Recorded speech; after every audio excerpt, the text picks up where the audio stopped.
So we're gonna go film rewind, and then film advance, and then shutter selection dial, and then we should be able to remove the top plate.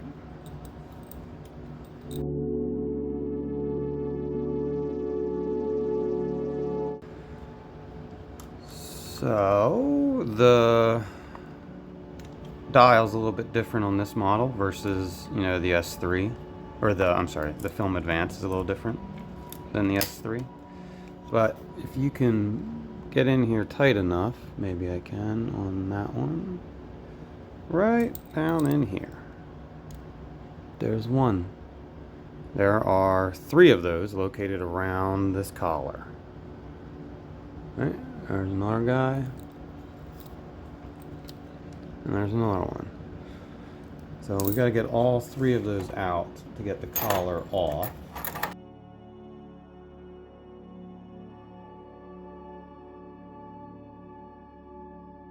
Let's just loosen them first. After they're loosened, we'll then see if they need to be removed.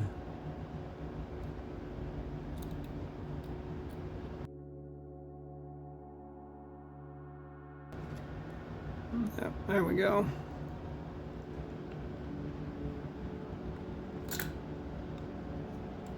All right. Wasn't as hard as I thought it was going to be.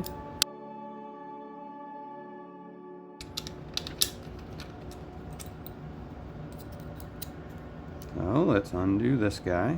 The one thing to keep in mind is that Pentax was pretty good at reverse threads on a lot of their film advance. So I don't know if we're going to run into any reverse threads on here.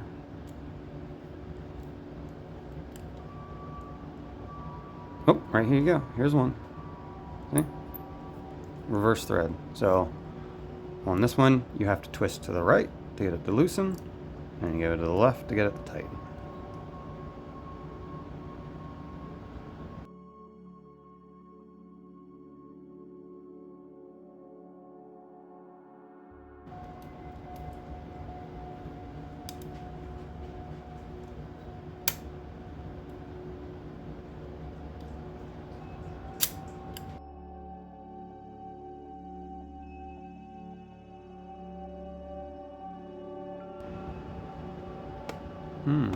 So this one looks like it's, or feels like it is also reverse threaded. Maybe? Maybe? Maybe? Ooh, I don't know.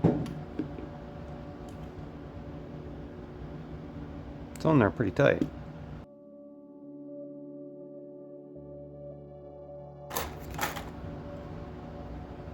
Break out old Twisty.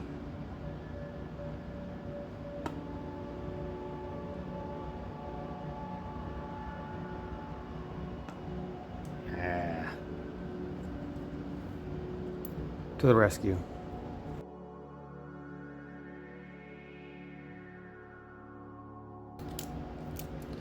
Looks as if we're down to one screw holding this in here.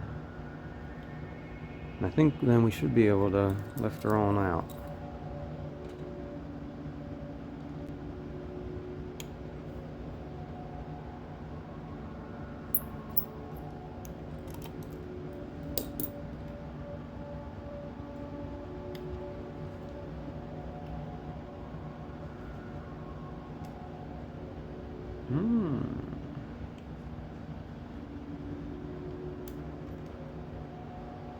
There we go.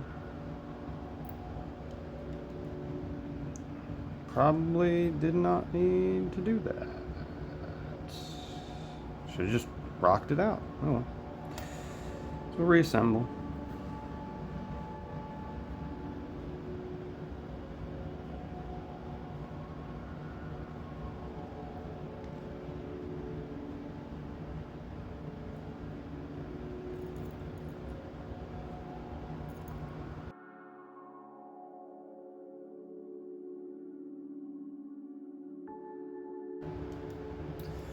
Remove those 2, and this should come off. And they are loose. They're very loose. Like there was no tension on them whatsoever, and I wondered why this was wobbly, and I think that's probably the reason. These weren't tightened enough, or they came loose over time. It's hard to tell.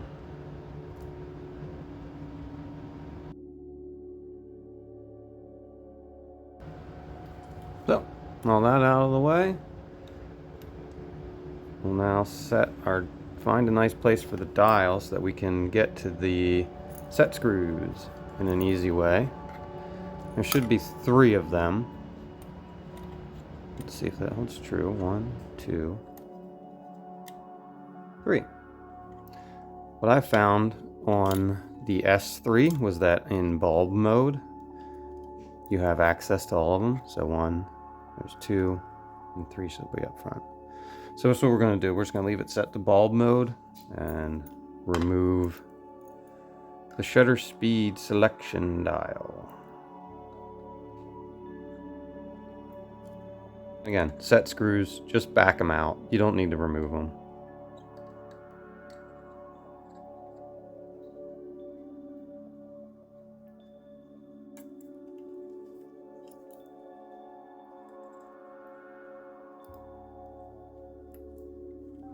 And then it should just lift right out. There we go. Looks to me as if we've got a screw here. I mean, this plate's already wanting to come up on this side, so I don't see any reason why it's held down there. Nothing on the inside. And so yeah, we're just held on by the screw over here. This assembly should just come right out too, with the top when it comes off.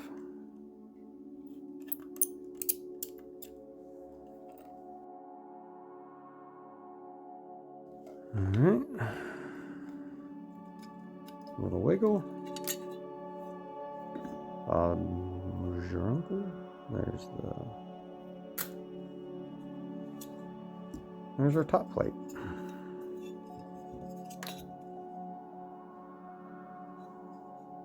Bent. It looks like this side's bent up a little bit, but you know, it's got some drop damage to it.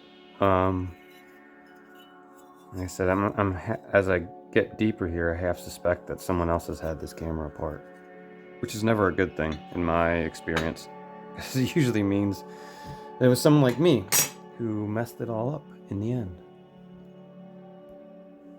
Since I need to charge the shutter in order to make sure I've got the mirror fixed, I'm going to reattach the film advance lever. In a very delicate operation that I'm going to screw up completely.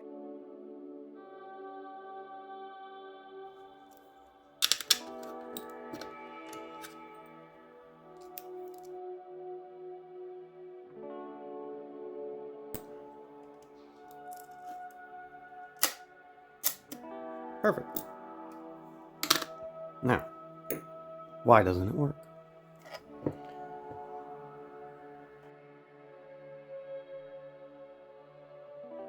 Let's see if we can get the mirror assembly out of the camera and see if it functions outside the camera.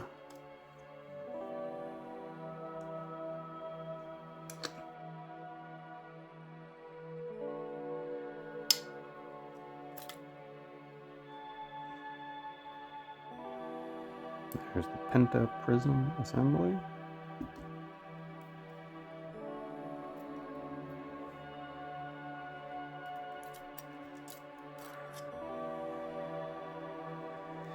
Here's the ground glass focusing screen. Man, it's clean in here. It's dangerously clean.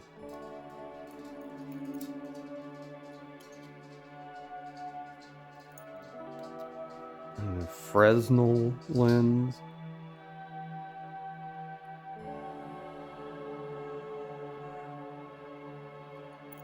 And there's our mirror. Hello. The mirror assembly is inside the camera, which I didn't think it wasn't, but you know, there's always that possibility. I